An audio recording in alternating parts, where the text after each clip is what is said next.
Sejam bem-vindos ao episódio de hoje, onde exploramos emoções, relacionamentos e os desafios do nosso mundo interior. Eu sou Ivan Duarte e serei seu anfitrião. Hoje vamos falar sobre Organize sua vida em silêncio, 10 regras psicológicas que poucos seguem, um tema que impacta profundamente a forma como nos conectamos conosco e com os outros. Nossa convidada especial é Souanahi D'Amico, psiquiatra, psicoterapeuta e escritora dedicada ao estudo das emoções humanas e da inteligência emocional. Com décadas de experiência clínica e pesquisa, ela desenvolveu uma compreensão profunda dos relacionamentos, da dinâmica familiar e da cura emocional. Neste episódio, ela compartilhará insights valiosos para nos ajudar a entender melhor nossos sentimentos e construir uma vida emocional mais equilibrada. Sejam bem-vindos à conversa com Souanahi D'Amico.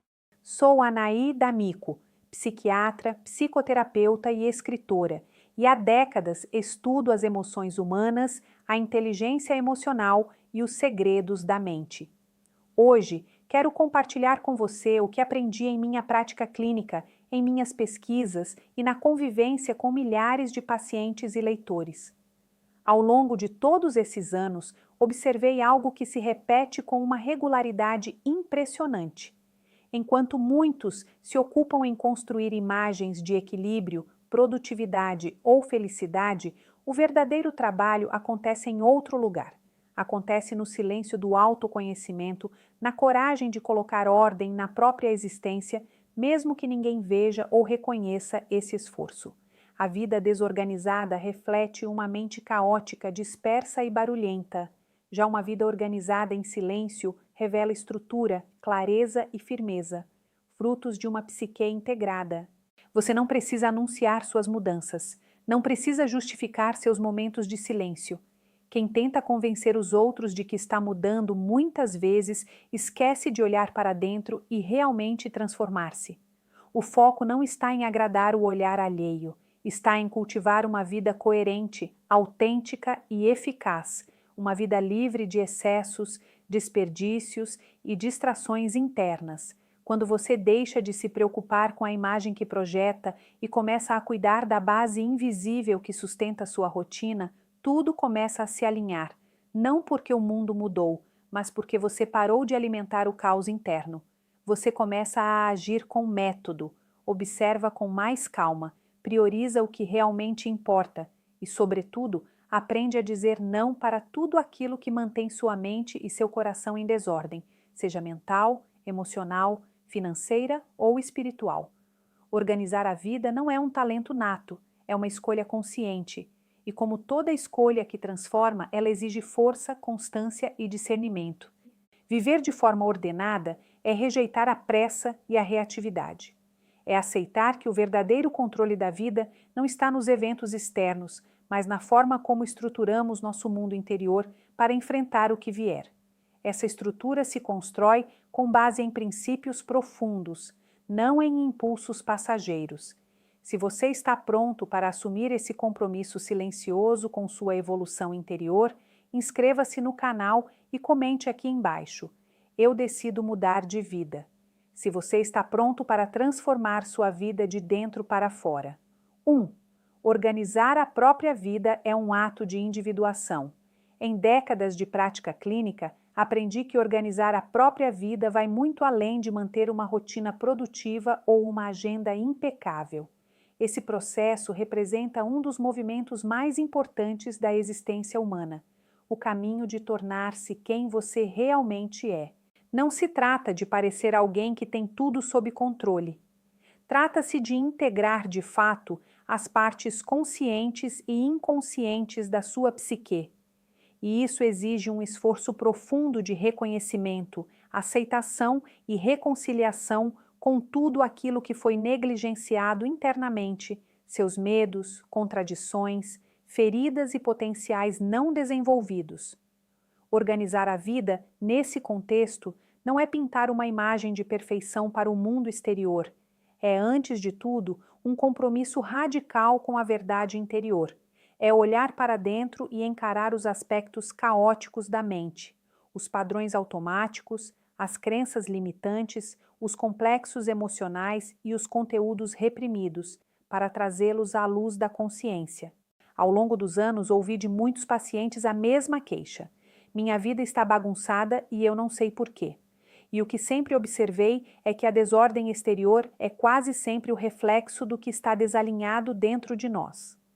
Quando há conflito interno, a rotina se torna pesada, as decisões se tornam confusas e os relacionamentos se desequilibram. Organizar a vida, portanto, não começa com um aplicativo de tarefas. Começa com uma escuta atenta da alma. Significa silenciar o ruído externo para ouvir a própria intuição, reconhecer o que está em desequilíbrio, iniciar pouco a pouco um processo de reintegração, dando espaço para que a totalidade psíquica emerja, incluindo o ego, as sombras e tudo o que foi deixado de lado. E esse processo é, por natureza, silencioso e invisível aos olhos dos outros. Enquanto muitos se preocupam em parecer felizes, produtivos ou bem-sucedidos, quem está verdadeiramente nesse caminho está ocupado colocando ordem no seu mundo interno. Essa ordem não é rigidez, mas estrutura. Não é controle obsessivo, mas clareza de propósito. É uma vida guiada por sentido e não por aparência. É saber, no fundo, que o verdadeiro poder não está em dominar os outros, mas em dominar a si mesmo, em integrar com consciência todas as partes da sua história e da sua personalidade. Organizar a própria vida é, portanto, um ato profundamente psicológico e espiritual. É a decisão de parar de reagir impulsivamente ao mundo e começar a responder a ele a partir de um centro interno sólido. É escolher viver com presença, com intenção, com responsabilidade por si mesmo. É deixar de lado a busca por aprovação e começar a buscar coerência entre o que se sente, o que se pensa e o que se faz. E isso é o que torna a vida não apenas organizada, mas plena. 2. O caos externo reflete a desordem psíquica interna. Em minha prática clínica, uma das observações que mais se confirmou ao longo do tempo é esta: o mundo ao nosso redor frequentemente funciona como um espelho da nossa psique. O caos externo, as confusões diárias, os relacionamentos conturbados, os ciclos repetitivos de autossabotagem ou procrastinação, raramente é apenas circunstancial. Ele é, muitas vezes, a manifestação concreta de uma desordem psíquica que foi ignorada, reprimida ou mal compreendida. Aquilo que evitamos olhar internamente se projeta no mundo como se viesse de fora, mas na verdade está emergindo da nossa sombra. Essa parte inconsciente da personalidade que abriga tudo o que foi rejeitado ou excluído do nosso campo de consciência. Quando negamos partes essenciais de quem somos para nos encaixar, agradar ou simplesmente sobreviver emocionalmente, criamos uma ruptura dentro de nós. Essa cisão interna gera um tipo de ruído psíquico que, com o tempo, se torna insustentável. A mente fragmentada, sem uma direção clara, começa a influenciar nossas escolhas de forma indireta. Passamos a viver em modo reativo, dominados por impulsos, ansiedades e repetições inconscientes.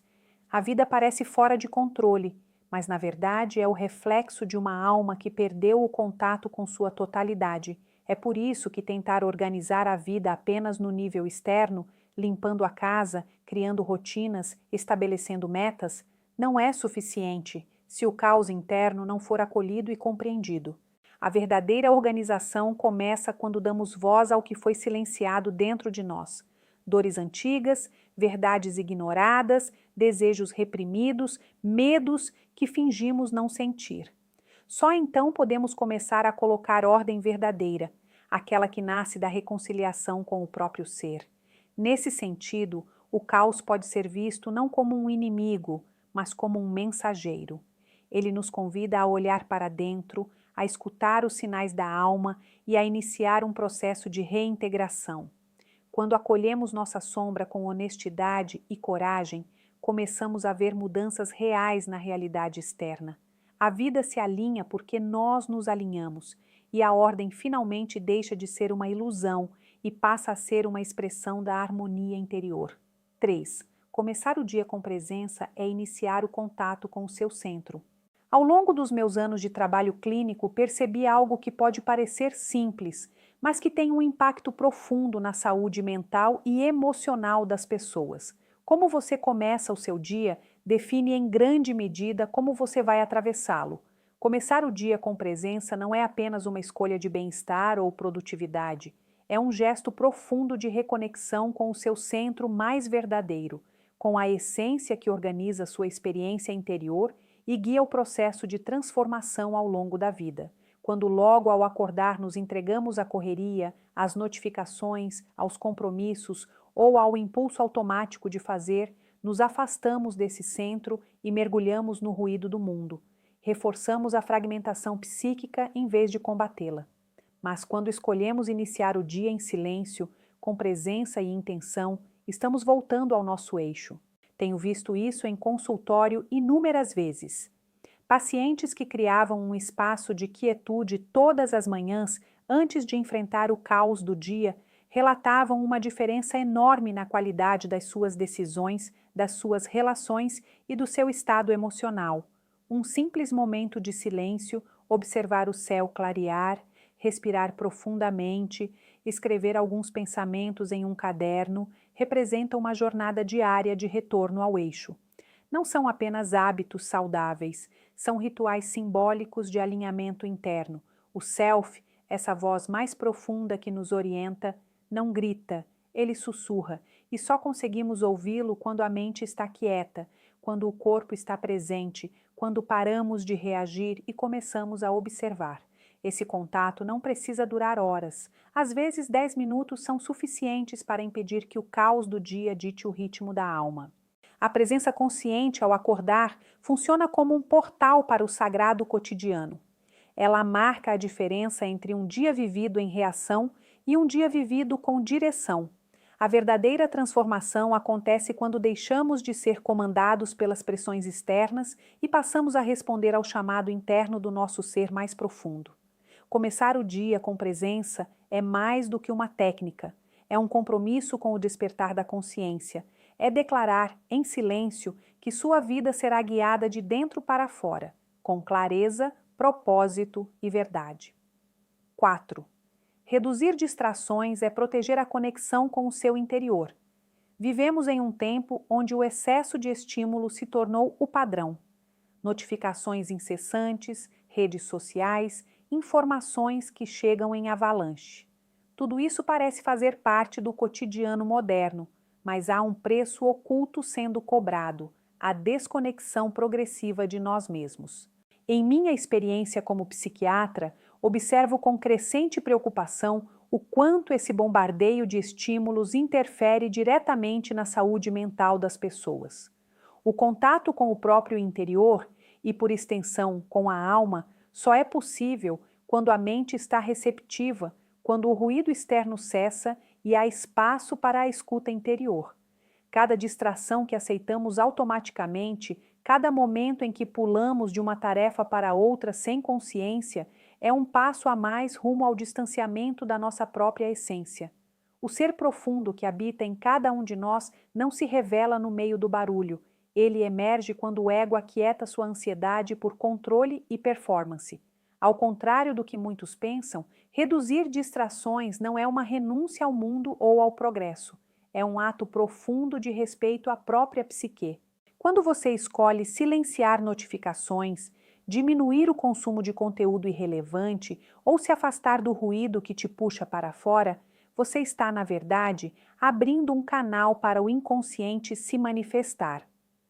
A intuição, uma das funções psicológicas mais preciosas que conheço, não floresce no caos. Ela é como uma flor rara que só cresce em terrenos protegidos, longe da pressa e da agitação.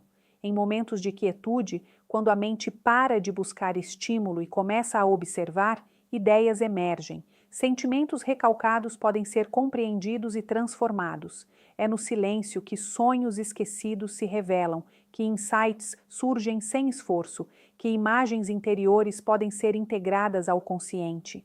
A vida moderna, ao nos empurrar para um estado constante de distração, nos afasta desse processo, E quanto mais distantes estamos de nós mesmos, mais vulneráveis ficamos a repetições inconscientes, padrões autodestrutivos e escolhas sem sentido. Reduzir distrações, portanto, não é apenas uma técnica de produtividade, é uma prática espiritual, psicológica e simbólica de reconquista do próprio centro. Proteger sua atenção é proteger sua alma. Criar momentos de recolhimento e pausa não é luxo, é uma necessidade profunda para quem deseja se conhecer de verdade, porque só na escuta interna nasce o caminho da transformação. 5.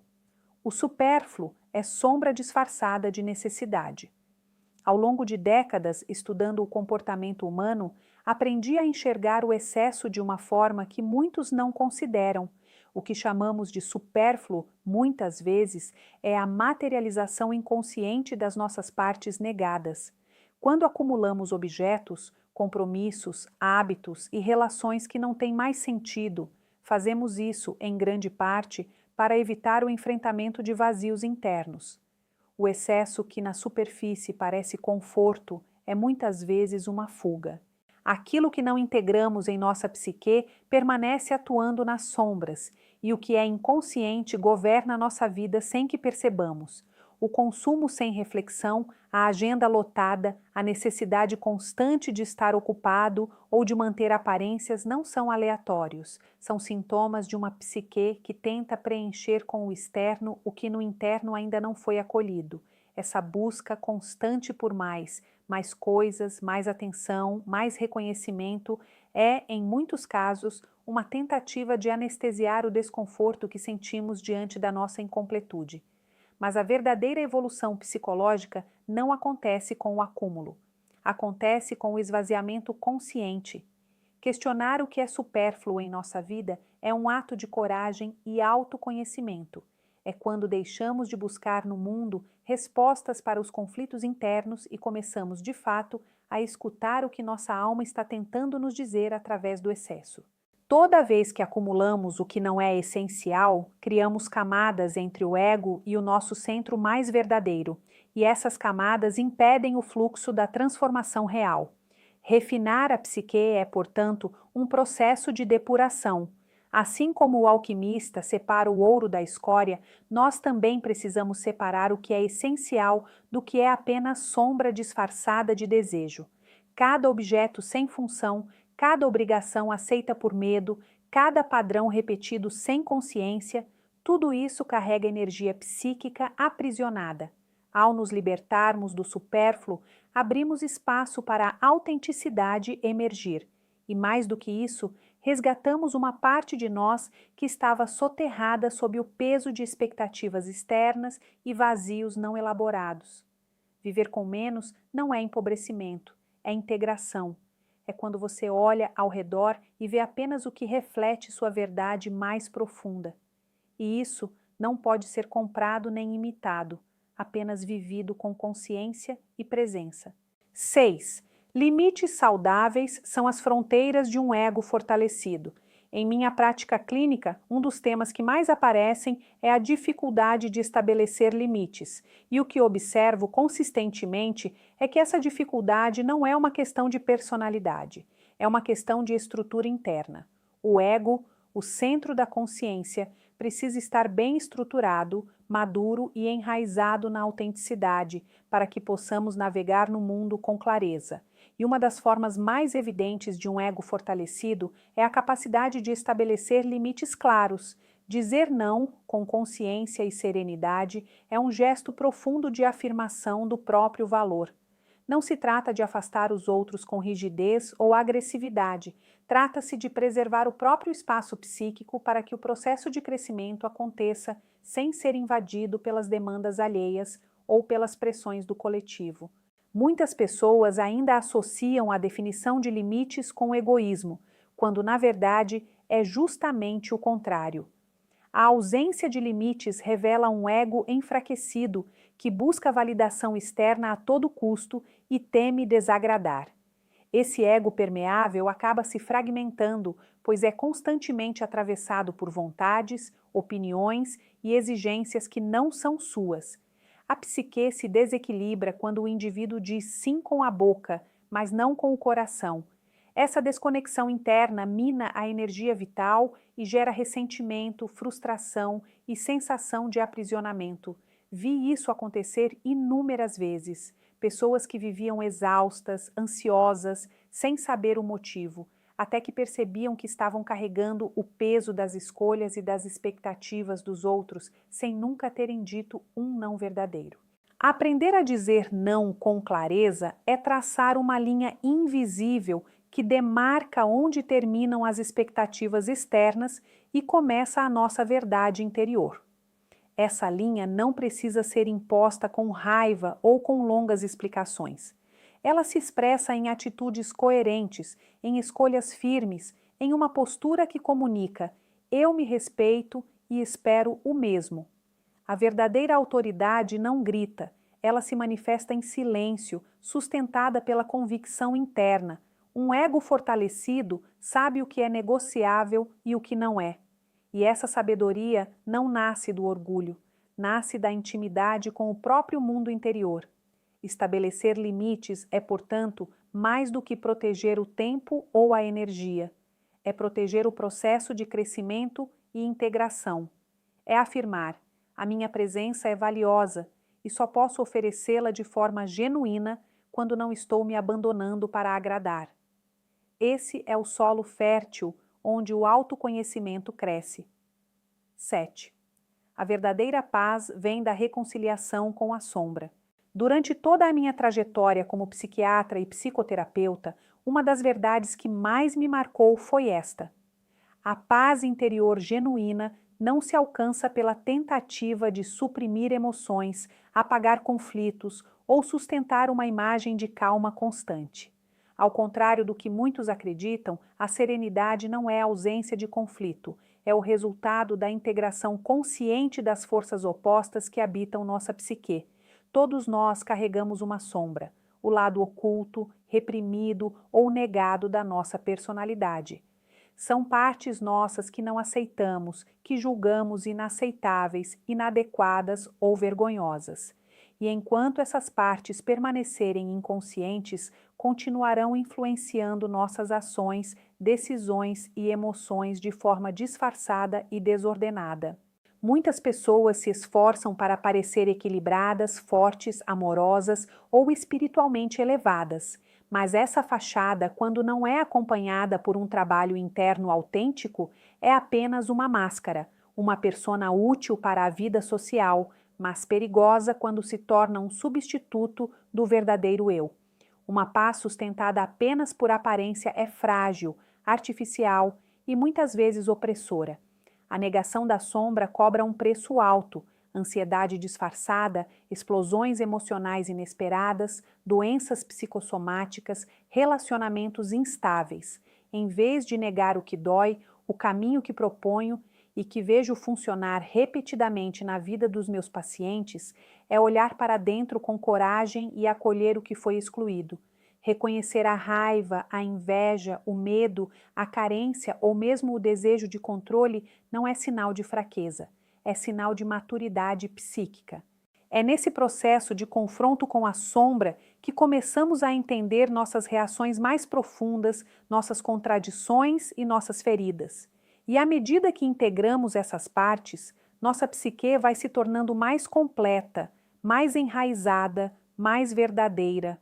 Essa integração é o que gera paz genuína, não aquela calma plástica que depende de circunstâncias externas, mas uma serenidade enraizada na aceitação da complexidade do ser. A alma não busca perfeição, busca inteireza. A verdadeira paz nasce quando você deixa de lutar contra si mesmo e começa a dialogar com todas as suas partes, luz e sombra, força e fragilidade. É nessa reconciliação silenciosa que você encontra a liberdade de ser inteiro. 8. Assumir o controle da atenção é retomar a autonomia psíquica.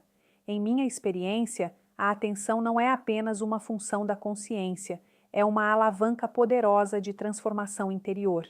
Quando você direciona sua atenção de forma intencional, consciente e constante, está moldando diretamente os conteúdos que serão incorporados à sua psique. Tudo aquilo que você consome, imagens, palavras, relações, ideias, ambientes, passa a fazer parte do seu mundo interno, e se você não escolhe deliberadamente no que prestar atenção, outras forças escolhem por você, forças impessoais, automatizadas e inconscientes. A atenção distraída é um sintoma da fragmentação interior. A cada clique impulsivo, a cada notificação que desvia seu foco, a cada conteúdo absorvido sem filtro, você se afasta um pouco mais do eixo da sua própria consciência. O que observo clinicamente é que a presença, uma atenção profunda, não superficial, é um dos fundamentos da saúde psíquica. E presença começa com atenção. Não uma atenção dispersa, mas um estado de escuta, de observação, de escolha consciente.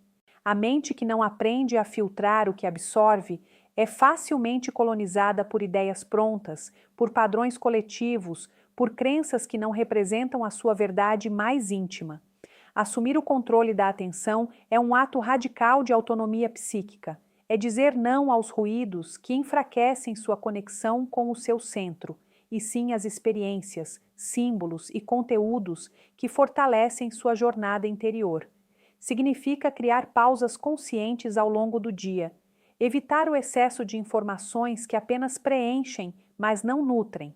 Cultivar momentos de silêncio, não como ausência de estímulo, mas como um espaço fértil onde a alma pode se manifestar.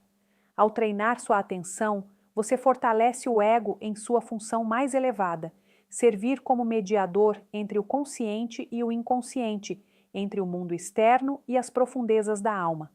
Uma atenção desperta é capaz de identificar padrões repetitivos, reconhecer projeções, acolher emoções e sustentar escolhas com mais clareza.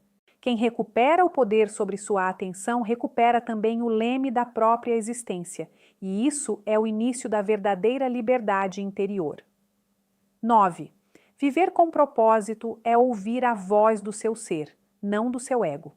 Ao longo de décadas acompanhando pessoas em processo de transformação, aprendi que viver com propósito é muito mais do que seguir metas externas, ambições fabricadas ou ideais impostos pelo meio social.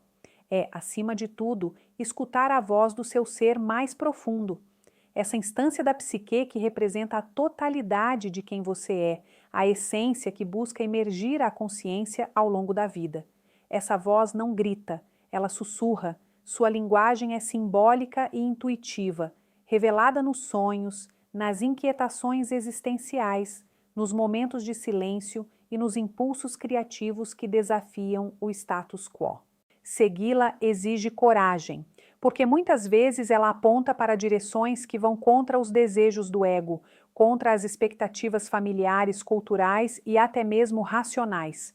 No entanto, é apenas quando respondemos a esse chamado interno que nossa vida começa a adquirir verdadeiro sentido.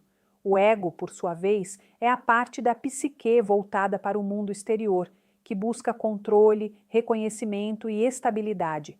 Ele é necessário, claro, mas limitado. Quando suas motivações se sobrepõem à escuta do inconsciente, acabamos vivendo uma vida que não nos pertence. Tomamos decisões baseadas em medo, comparação ou desejo de aprovação. Fazemos o que os outros esperam e não o que nossa alma precisa. Essa dissonância, com o tempo, se transforma em sintomas: ansiedade, tédio profundo, frustração recorrente, sensação de vazio. Em minha clínica, aprendi a reconhecer esses sinais como o grito de uma alma que perdeu contato com sua verdade interior. Viver com propósito, portanto, não é seguir um plano fixo, é entrar em um diálogo contínuo com o inconsciente, é estar atento aos sinais que emergem dos sonhos, aos padrões repetidos que pedem resolução, às emoções que denunciam desconexão. É fazer escolhas com base em critérios internos e não apenas em respostas automáticas. O objetivo da vida, como aprendi a ver ao longo de décadas, não é alcançar o sucesso externo, é realizar quem você é, e essa realização implica autenticidade, presença e renúncia às máscaras. Quando você alinha sua vida com esse propósito mais profundo, as ações deixam de ser apenas funcionais e passam a ser expressões do seu caminho único de transformação. É nesse ponto que a existência deixa de ser sobrevivência e se torna jornada. E isso não é sobre parecer especial, é sobre ser inteiro.